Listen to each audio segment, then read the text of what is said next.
The new Provo City Temple is by far one of the most unique and beautiful temples of the Church of Jesus Christ of Latter-day Saints.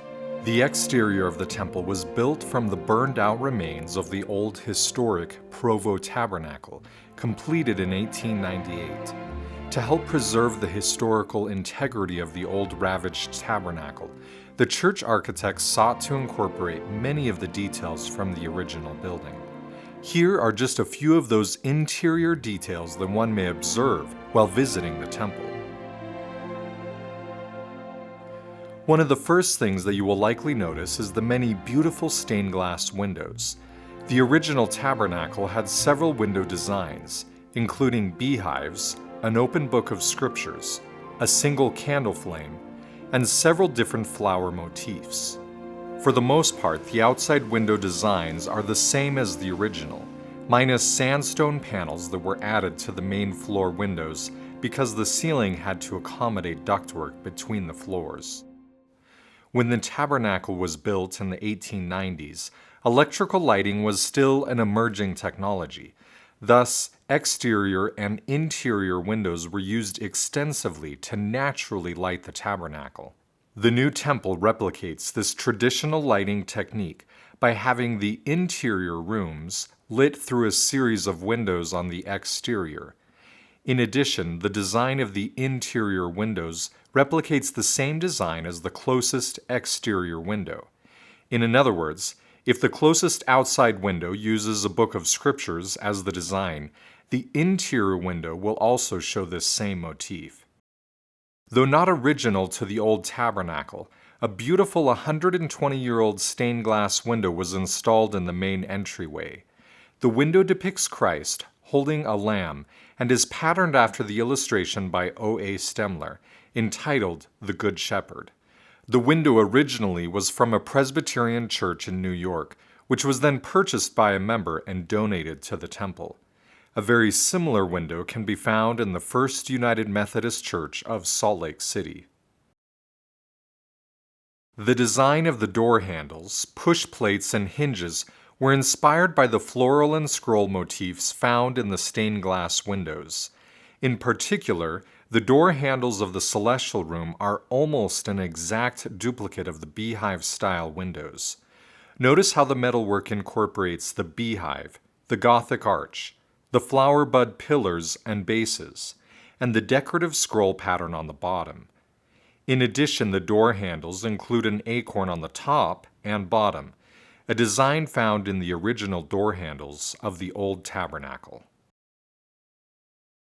The woodwork in the new temple is, to say the least, stunning. One of the most notable details is the newel post design that was replicated from the original tabernacle. These posts can be found throughout the temple, including in the railings around the baptistry, the grand staircase, and in the waiting area. A similar acorn pattern is found on the top of the door handles, was also used on the corners of the altars and corner woodwork of the ceiling rooms. In the original tabernacle, a concentric circle pattern was used in the woodwork of the balcony, choir seating area, and podium rostrum. The new temple uses this same pattern in the rostrum of the new chapel, and in the staircases, in particular the grand staircase in the center of the temple. The only original piece of woodwork found in the temple is an intricately carved 4-inch tall piece from the original pulpit. The tabernacle's pulpit was removable and had been moved for a musical performance when the fire occurred in late December 2010. The Gothic arch is also another dominant feature within the temple and can be found in the hallways, the windows, and other woodwork. One Gothic arch motif in particular is based off of the woodwork of the original organ base and was replicated in the terrestrial room, including in the altar, walls, and chairs, the celestial room, and in the ceiling rooms. The columbine flower, native to the forests around Utah County, can be found throughout the temple, from the woodwork in the walls to the handcrafted chairs. In ancient Christian tradition, the columbine represented the Holy Spirit, as it was thought by some to look like a dove. As with most temples, the Provo City Center Temple includes the circle and square motif in many of the wood details. The circle represents eternity, and the square represents earth, or the four corners of the earth. Thus, the symbol shows how heaven and earth combine within the walls of the temple. Of similar design is the eternal circle pattern found on some of the furniture in the celestial room. When workers were combing through the wreckage of the tabernacle, they discovered some of the original stenciling patterns found beneath layers of paint on the burned walls. The design was incorporated into the stenciling of the bride's dressing room. Workers also found burned pieces of old Victorian-style wallpaper. A similar patterned wallpaper was used throughout the temple to replicate this historic detail. William Folsom, the architect of the original Provo Tabernacle, also designed the Manti Temple and the Assembly Hall, among other buildings. Many of the architectural details from these two buildings were likewise incorporated into the design features, including the stencil designs and woodwork of the terrestrial and celestial rooms. As part of the endowment ceremony, participants learn about the plan of salvation and how to return back to the presence of God through the atonement of Jesus Christ.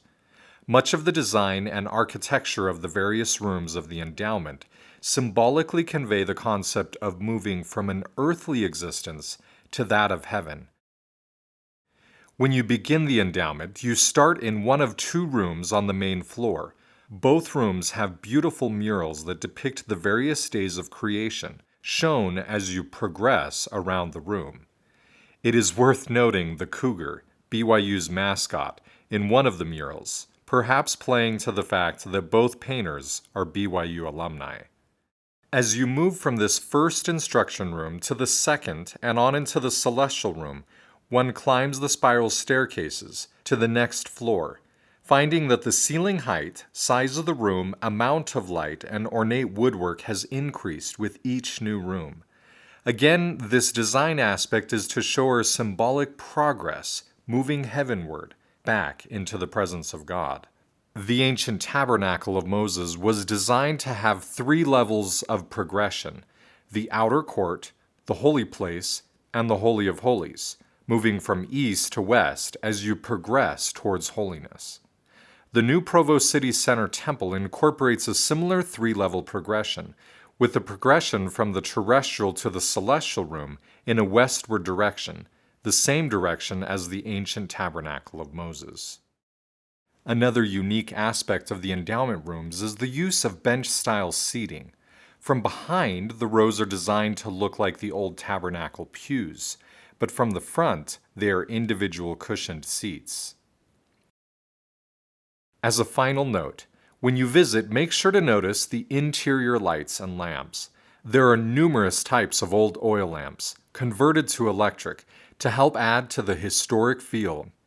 Even the modern exit signs were modified, giving them a more Victorian-style look, so they would better fit the style of the building.